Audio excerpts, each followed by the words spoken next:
Welcome aboard the Boat Buyers Secret Weapon podcast, where we're dedicated to helping first-time and experienced boat buyers find the right boat at the best price so they have years and years of boating fun, because life truly is better on a boat. Today's podcast is sponsored by the Boat Buyers Secret Weapon YouTube channel. Don't pay too much for your next boat. Just visit boatbuyerssecretweapon.com/save to watch a short video. Now, let's hop aboard and have some fun. Hey, it's Captain Matt, Boat Buyer's Secret Weapon. Today we're going to talk about outboard engines, the pros and the cons of having an outboard on your boat. We'll start with the pros. First, having that outboard is going to give you more space inside the boat because you don't have to have that big old engine tucked down, taking up a lot of space. It's also simpler and easier to work on because you pull the cowling off and you have access to everything much, much easier. And that's in most cases. It's not always. And there's also, it's simpler because you don't have to transfer from the motor inside the boat to the power or the stern drive or the direct drive outside the boat. And there's no hole through your boat. There's no hole through that transom. That's going to require bellows that need to be maintained, gimbal bearings and U-joints and all of that transferring of the power inside to outside. Now, the new outboards, the newer four-strokes are incredibly quiet and fuel efficient. That's a huge benefit. And with the bigger horsepowers that they're producing that are quiet and efficient, they're really gaining a lot of market share over the last 5 years or so.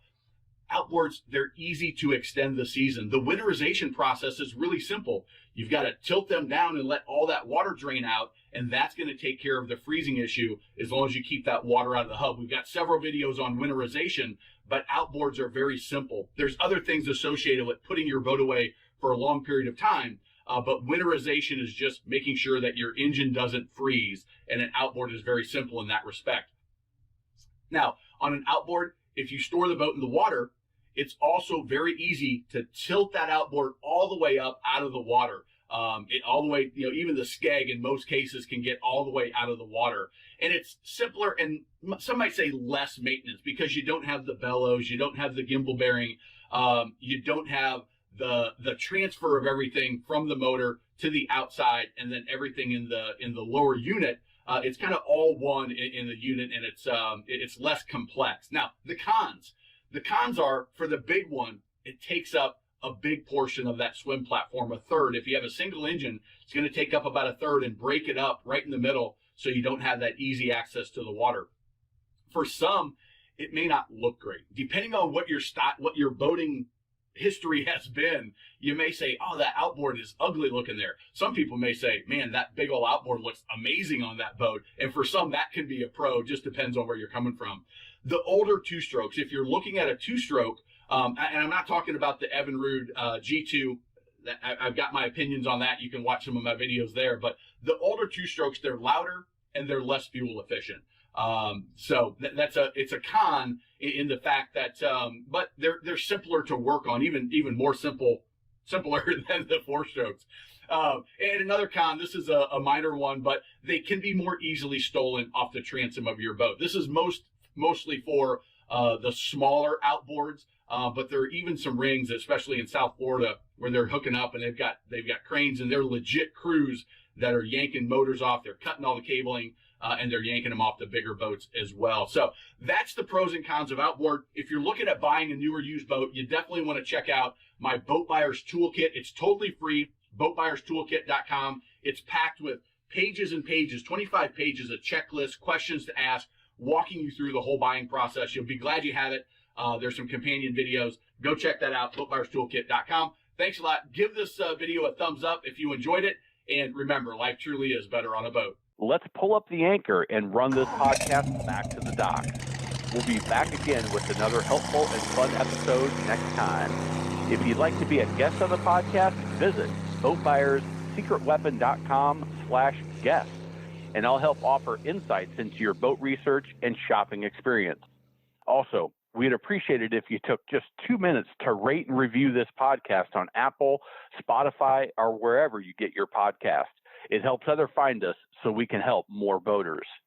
If you enjoyed this episode, please share it in your boating groups on social media. They will certainly thank you. And by the way, if you haven't already, grab your free Boat Buyers Secret Weapon Toolkit at boatbuyerssecretweapon.com/toolkit. And so you don't pay too much for your next boat, visit boatbuyerssecretweapon.com/save for a short video. Now, before we go, I want to leave you with a few first-time boating tips for when you own your new boat. Number one, know your local boating laws, basic navigation rules, and how to operate your boat safely. It'll make boating even more fun for everyone. Two, be aware of your wake at all times and pay attention to no wake zones because you are responsible for your wake. When maneuvering at slow speeds, you can put out an enormous wake. If going slow, be courteous, save some fuel, and drop down to idle speed, just in forward gear to ensure there is no wake. This could save you an expensive ticket and will keep you from being that guy on your waterway.